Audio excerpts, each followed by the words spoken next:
Jenna Collins had always prided herself on being meticulous.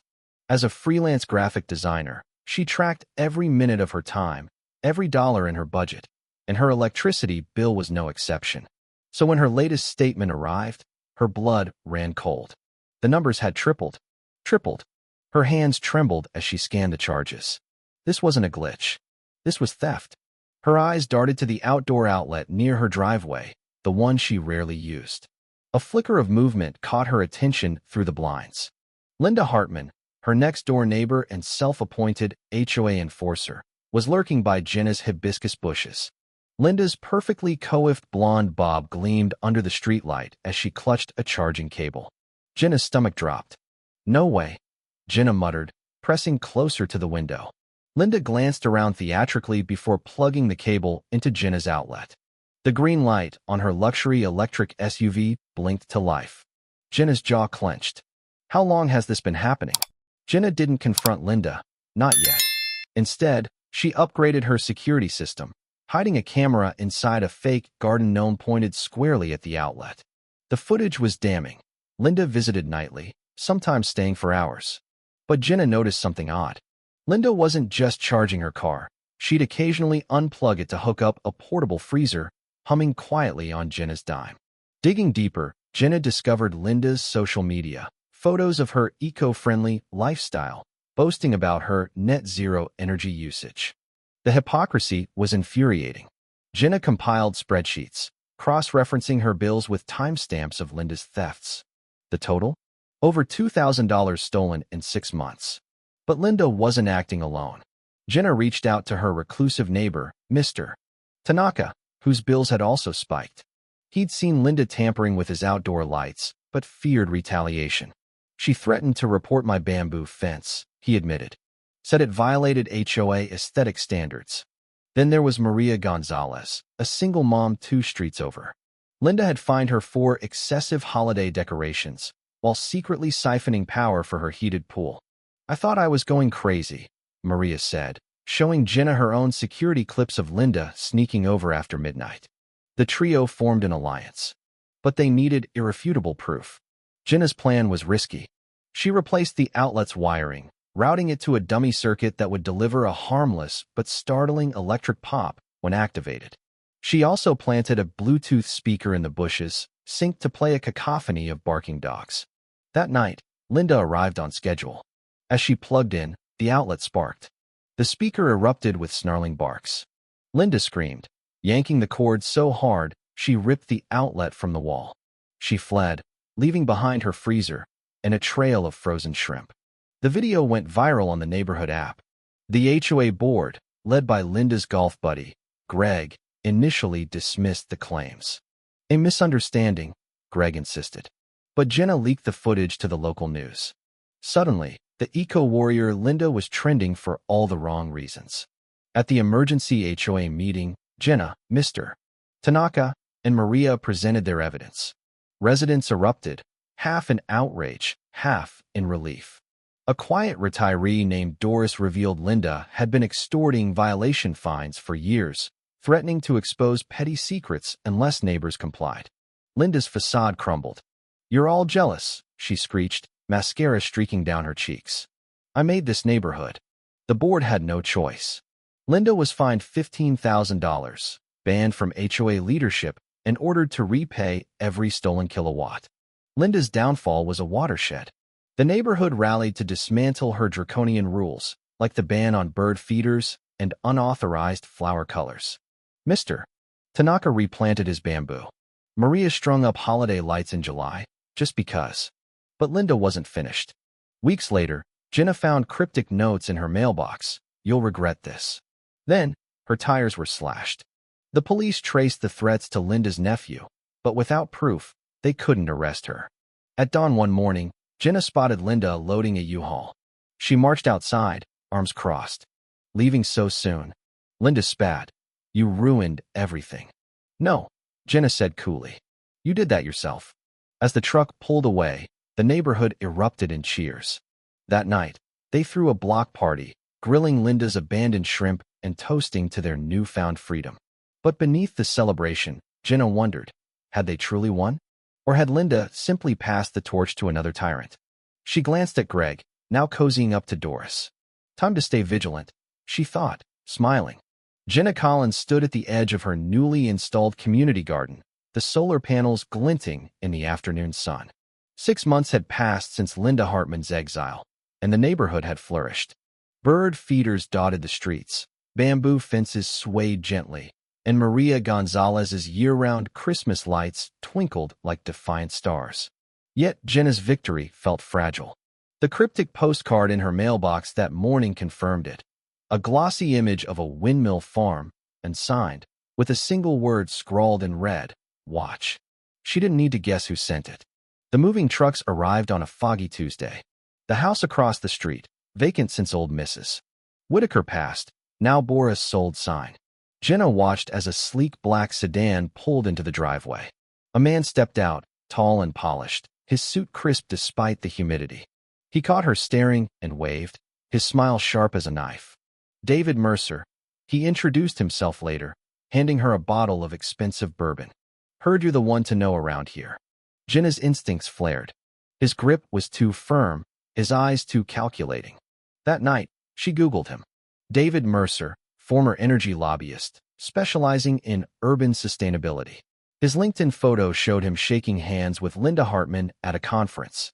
Coincidence? Jenna doubted it. The first outage struck at midnight. Jenna jolted awake, her laptop blinking dead mid-design. Outside, the neighborhood plunged into primal darkness. Voices rose in confusion. Flashlights darted like fireflies. By dawn, power returned, but the outage left traces. Jenna's security cameras had reset. All footage from the past week, deleted. Grid overload, the utility company claimed. Jenna didn't buy it. She designed the solar system herself. It was failsafe. David Mercer joined the HOA board within weeks. His proposals were reasonable at first: LED streetlights, rainwater harvesting. But then came the fine print. A clause requiring homeowners to surrender excess solar energy to the grid for a nominal fee. "It's about fairness," David argued at the meeting, his tone silky. "Why should some hoard power while others pay?" Jenna's hand shot up. "Our system is self-sustaining.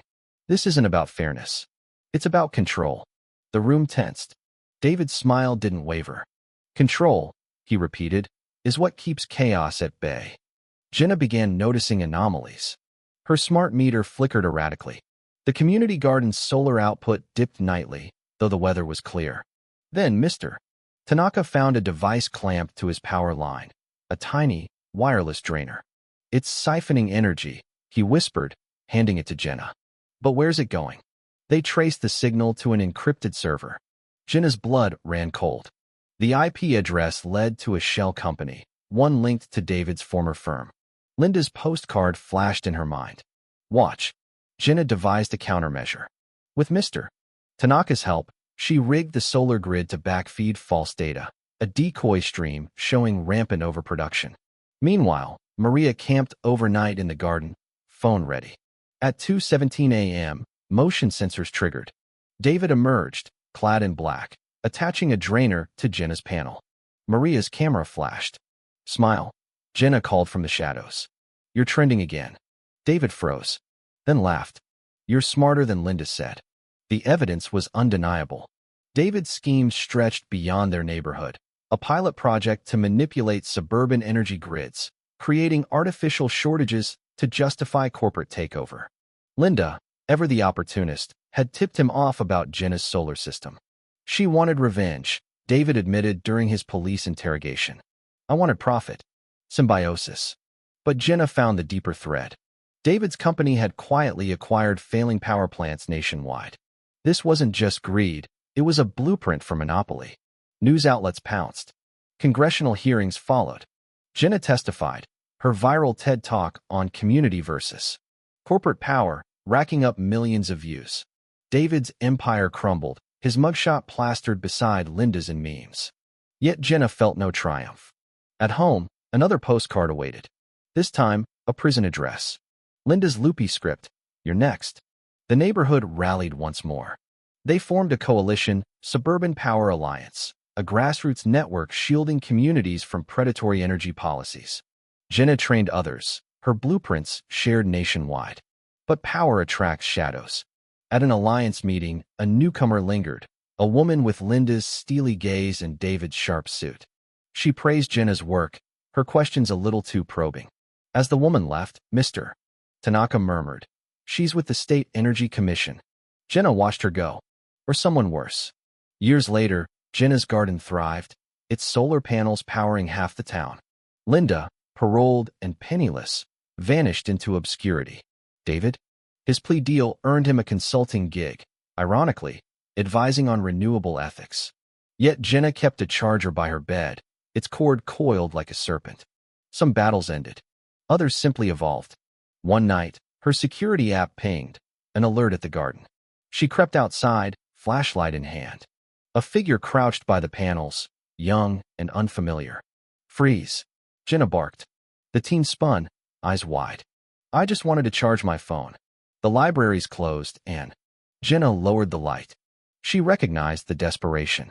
Sighing, she handed the kid an extension cord. "Use the outlet by the shed," she said. "And next time, just ask." As the teen thanked her, Jenna smiled. The current flowed on, not stolen, but shared. Eleanor Vance's proposal arrived in a gold-embossed envelope, a partnership for progress. Jenna's Suburban Power Alliance, SBA, was invited to collaborate with the National Energy Innovation Council, NEIC. The perks were tempting: grants, tech upgrades, political clout. But Jenna's gut churned. Eleanor's smile in their Zoom meeting didn't reach her eyes. "We admire your grassroots model," Eleanor purred. "Imagine scaling it nationwide." Jenna stalled, digging deeper. NEIC's board included alumni of David Mercer's defunct firm. Worse, their partnership required SBA to surrender 30% of their energy data. Control disguised as collaboration, Jenna realized. Meanwhile, Linda Hartman resurfaced. Gaunt and graying, she cornered Jenna at the grocery store. "They're not who you think," she hissed, shoving a thumb drive into Jenna's cart. "Don't let them bury you too." The thumb drive contained decades of NEIC files, blackmail, bribes, and blueprints for a national energy monopoly. Jenna's team traced NEIC shadow funders to oil giants and private prisons. "They're hedging bets," Mr. Tanaka growled. "Crush renewables or profit from those who try." But the bombshell was Eleanor's role. She'd orchestrated David's downfall to eliminate competition.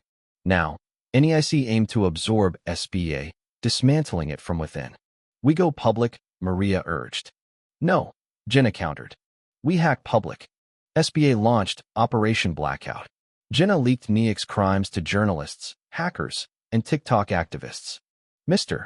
Tanaka rigged NEIC's servers to broadcast their dirty deals during a Senate hearing. Maria organized protests, her Christmas lights spelling #PowerGrab in Morse code. Eleanor retaliated. SBA's solar grids faltered, their data corrupted. Then, the blackouts began, citywide this time.